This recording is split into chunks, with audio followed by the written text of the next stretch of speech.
Assalamualaikum warahmatullahi wabarakatuh. Perkenalkan nama saya Tilwana Suti dari kelompok 10 NIM 242410102091. Di sini kami ingin mempresentasikan hasil kerja kelompok kami pada tugas 10, yakni untuk implementasi cookies dan session bukan dalam konteks login dan implementasikan autentikasi dan otorisasi. Di sini saya yang pertama ingin menjelaskan implementasi cookies pada proyek yang kami kerjakan. Dalam proyek ini, cookies itu digunakan untuk menyimpan informasi apakah pengguna sudah menekan tombol saya setuju di banner cookie. Kalau sudah menekan tombol saya setuju, maka banner itu tidak akan muncul lagi. Cookies di sini disimpan di browser dan bisa dilihat lewat inspect dan application cookies. Yang pertama di sini saya akan menjelaskan kode pada folder view dan pada file dashboard blade yang yakni kode ini. Maksud dari kode ini adalah tampilan banner cookies yang muncul di bawah halaman. Banner ini hanya muncul kalau cookies dengan alamat asep cookies belum ada di browser. Jadi kita menggunakan pengecekan if cookie titik dua get asep cookies untuk memutuskan apakah banner muncul atau tidak.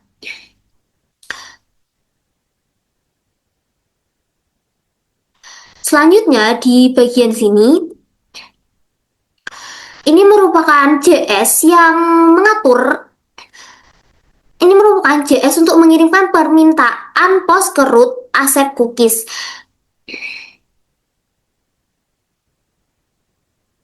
Jadinya setiap kita reload halaman, maka cookiesnya benar-benar disembunyikan dan akan muncul cookies baru dengan asep cookies.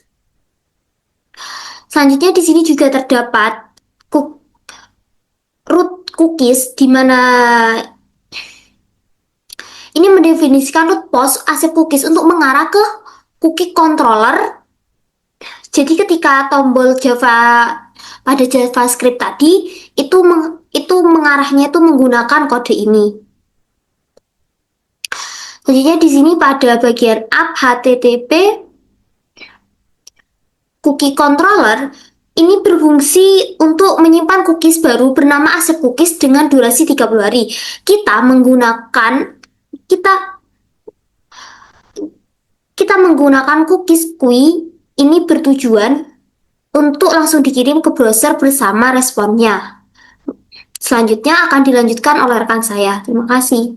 Selanjutnya, perkenalkan terlebih dahulu, saya Tiara Syakni dengan NIM 242410102015. Jadi di sini saya akan menjelaskan mengenai sessionnya, mengenai penerapan session pada fitur keranjang. Jadi session itu kan seperti tempat penyimpanan di sisi server yang khusus untuk setiap user gitu. Jadi data di dalamnya itu akan tetap ada selama browser itu belum tertutup atau sessionnya itu belum dihapus. Dalam keranjang ini itu penerapannya itu data produk yang dipilih oleh user itu tidak langsung tersimpan ke database. Jadi masih tersimpan dulu di session, kemudian akan dikelola supaya keranjang itu tetap ada walau pindah halaman. Pada ini logikanya itu ada pada card controller. Di sini itu ada public function index. Ini variabel card ini untuk menyimpan cardnya nanti isinya apa. Kemudian ada session get card. Ini digunakan untuk mengambil session dari cardnya. Jika kosong itu akan membuat array kosong gitu. Kemudian akan mereturn view pada ORM card ini, pada view-nya nanti di views itu pada bagian ORM itu akan ada card blade.php, kemudian ini akan dikirimkan ke view. Kemudian ada juga public function add to cart, ini digunakan untuk menambahkan pada keranjang. Jadi ini digunakan untuk mencari terlebih dahulu produk itu ada atau tidak berdasarkan ID-nya. Jika tidak ada, akan return atau akan menampilkan pesan error, produk tidak ditemukan. Kemudian ini digunakan untuk menyimpan kembali, mendapatkan kembali itu session card-nya. Kemudian ini jika menambahkan ke keranjang itu jika produk ini itu sudah ada di keranjang, berarti sudah ditambahkan sebelumnya oleh user ini ke keranjang, itu akan menambah satu, jadi di looping gitu satu-satu. Kalau memang sudah ada, berarti nanti jika ditekan lagi itu akan di keranjangnya itu akan ada dua. Jadi setiap kali produk itu diklik untuk dimasukkan ke keranjang itu akan tertambah satu, satu, satu. Kemudian ini juga jika tidak ditemukan, jika di keranjang itu produknya ini masih baru atau masih pertama kali ditambahkan, itu akan langsung ditambahkan satu kali, jadi satu item. Itu kemudian ini ada session put card, ini untuk memperbarui, menyimpan data yang baru yang setelah menerima perlakuan dari user untuk menambahkan ke keranjang. Jika berhasil, itu akan mereturn atau menampilkan pesan itu produk berhasil ditambahkan ke keranjang. Kemudian ini juga ada public function clear card, ini untuk menghapus data pada keranjang. Jadi kalau misal pengguna ini ingin menghapus semua yang ada di keranjangnya, itu nanti akan ada tombol untuk menghapus, mengosongkan keranjang. Nah, itu akan jika berhasil akan di redirect ke halaman cart dengan menampilkan pesan sukses keranjang berhasil dikosong. Itu. Selanjutnya ini seperti yang sudah disampaikan di awal, karena ini akan ditampilkan di view cart, di view-nya cart, jadi akan ada itu file di view itu namanya cart with PHP. Ini dibuat. Nah, ini adalah tampilan pada keranjang belanjanya. Ini jika if count cart atau variabel cart itu isinya lebih dari 0 atau produknya itu ada, berarti pengguna itu sudah menambahkan ke cart tersebut, ke keranjang, itu akan menjalankan fungsi-fungsi dan akan ada elemen-elemen seperti ini. Akan ada tabel, nama produk, harga, jumlah, total, seperti itu. Akan lengkap produk-produknya itu. Tapi jika tidak ada, else ini jika kondisi tersebut tidak terpenuhi, maka keranjang masih kosong. Berarti memang pengguna itu belum menambahkan ke keranjang produk yang diinginkan. Seperti itu. Mungkin untuk session pada cart cukup sekian, bisa dilanjutkan oleh rekan saya. Saya Adrian Alexandra Sapudana dengan NIM 242410102033. Nah, di sini saya akan menjelaskan autentikasi otorisasi. Nah, seperti itu. Di sini untuk studi kasus yang kami buat untuk otorisasi ini adalah di mana si user itu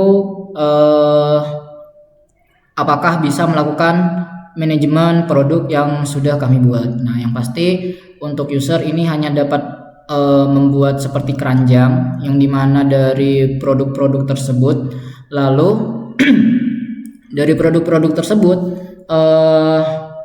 bakalan apakah bisa melakukan manajemen produk seperti itu. Nah, yang pasti kan user itu tidak akan bisa melakukan sebuah manajemen produk, hanya admin. Untuk itu kami di sini ngebuat sebuah produk controller, yang dimana produk controller ini kami juga isikan dengan sebuah fungsi login seperti gitu. Nah, ketika user kan ada role, ketika pada saat submit itu menyimpan beberapa data yaitu nama, email, role, dan lain sebagainya. Nah, kalau misalnya role-nya itu tidak sama dengan admin, maka diarahkan ke view-nya unautorized seperti itu. Kemudian diarahkan ke sini.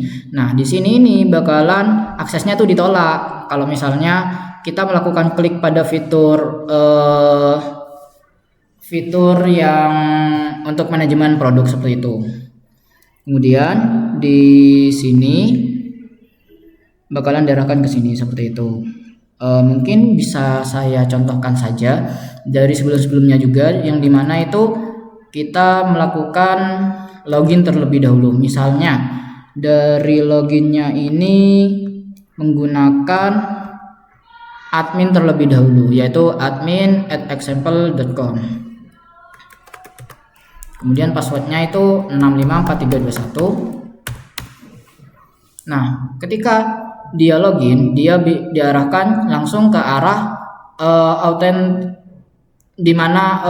diarahkan kepada manajemen produk seperti itu. Dia bisa menambahkan produk, kemudian melakukan refresh, kemudian dia melakukan edit dan juga hapus, layaknya admin yang dapat melakukan CRUD seperti itu. Kemudian kalau misalnya logout, dia bakalan kembali lagi. Kemudian misalnya kita login ke user. Nah, user, lalu passwordnya itu 123456. 123456. Nah, ketika login, nah di sini kami juga yang sebelumnya yaitu menggunakan cookies, di inspect saja agar kelihatan perbedaannya. Di application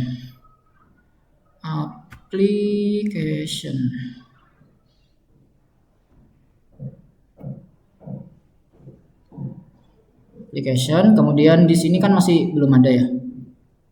Nah, kalau misalnya diklik setuju yaitu untuk cookiesnya, nah dia bakalan kesimpan yang ini. Nah, seperti itu. Jadi untuk cookiesnya itu emang udah berjalan dengan selayaknya cookies. Kemudian misalnya kita ingin menambahkan produk ini, diklik tambah ke keranjang. Setelah itu bakalan ada seperti ini, produk ditambahkan keranjang, kemudian dilihat keranjangnya, dia bakalan kesimpan seperti itu. Kemudian kalau misalnya mau dikosongkan keranjangnya, itu dia juga bakalan bisa. Lalu kalau misalnya di sini ngebeli dua produk ditambahkan ke keranjang.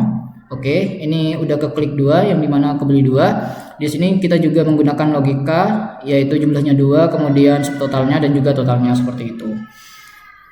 Oke, kemudian untuk otorisasi. Untuk otorisasi ini ketika melakukan kelola produk. Nah, di sini dia gak bakalan bisa karena aksesnya ditolak. Karena yang dapat melakukan pengelolaan produk itu hanyalah admin seperti itu. Hanya admin yang dapat mengakses elemen itu. Oke. Mungkin itu saja penjelasan dari kami, kurang lebihnya mohon maaf. Wassalamualaikum warahmatullahi wabarakatuh.